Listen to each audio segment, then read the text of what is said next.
The new season of Kamen Rider's looking pretty sweet. Let's talk about it. Henshin.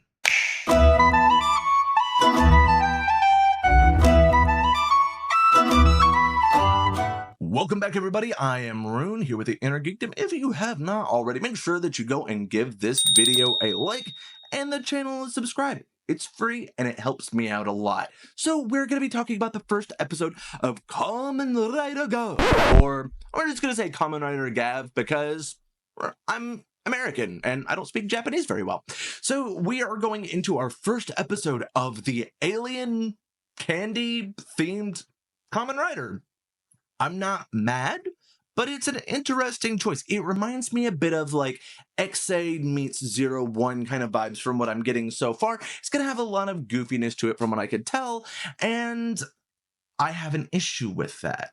And it's not saying that it's bad by any means. It looks like we might actually have a darker theme coming with our goth waifus and husbandos in episode 2, which we did not get in episode 1. Little bit sad about that, but we are getting introduced to our main character in this one that is an alien that his mother is from Earth. Okay, we're having another season of mommy issues. Is this a common thing with Kamen Rider?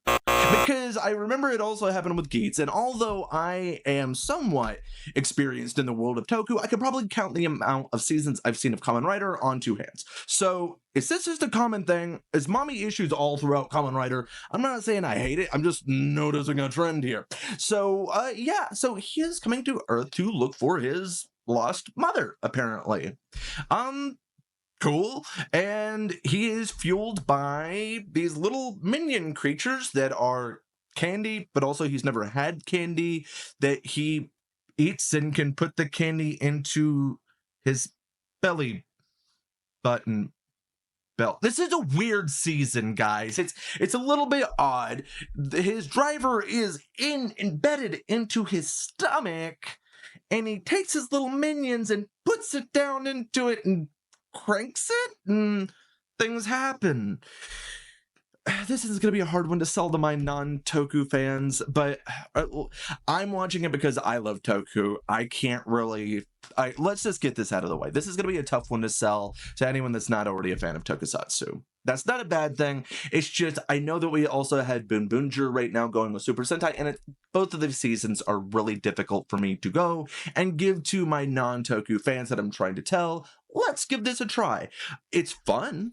It's very over the top, and I love very over the top and goofy, but when I'm trying to get the glorious word of Tokusatsu out there, either the Sentai or the Kamen Rider needs to be a little bit more serious. You can't run too goofy at the same time for me, guys. But it's still fun. It is very fun.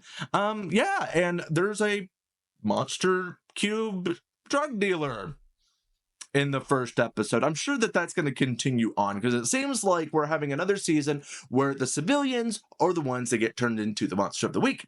I'm a fan of that because it lets us go a lot of the times and dig into the psyche of why they turn into the creature and how it reflects their inner turmoils. So always a fan of that because it does end up adding a lot of opportunities for fun storytelling. So yeah, I like that part. Doesn't mean it's not weird the way they went about it. Gave him a little Kamen Rider Kiva Cube, and I'm calling it that just because of the bat that's on it. But guy eats it, turns into Bull Creature, ends up going after a little kid that was already friends with our new Kamen Rider, and then boom, here comes our new Kamen Rider to save the day because kid gave him candy, and if you give a person food, you save them. At least that's One Piece logic, and I love me some One Piece. So we're gonna go with that logic. And yeah, so he obviously beats them, and instead of having a motorcycle come out, he has an ATV, a four-wheeler that comes out, and at the end of the episode turns it into a motorcycle. I hope that we do get the ATV sometimes instead of just the motorcycle, just because I do like the mix up a little bit of it, but I also think that the thing looks beyond goofy as all get out. Maybe it'd make for a fun toy for kids or something. As for the suit design, I'm a big fan of purple. I love rabbits. The candy theme, not so much, but as far as the suit design, I love it. I think that we're going to keep getting a lot of variations depending on different snacks. That part seems a little bit goofy to me, and I'm curious of what the bad guys are going to be in contrast to the sweets. Because I feel like if you're going to have him running on the power of candy, what do we have with the bad guys? Are they like the evil minions of fruits and vegetables? Like, I don't know. We're going to find out soon.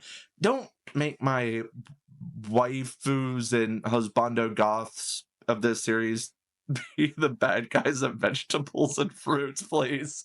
Although that would be funny. We'll see what happens. Because, like, one thing you might have noticed, I haven't looked forward in this series. As in, I know there's a lot of leaks out there. I am going strictly off of what I have seen from episode 1 and what I have seen for the preview for episode 2. That's all we're covering. So I understand that a lot of you might be like, oh, wait until you see some of the future suits that are going to be there. You're going to love some of these Kamen Rider suits that are going to come later in the season. I hope so.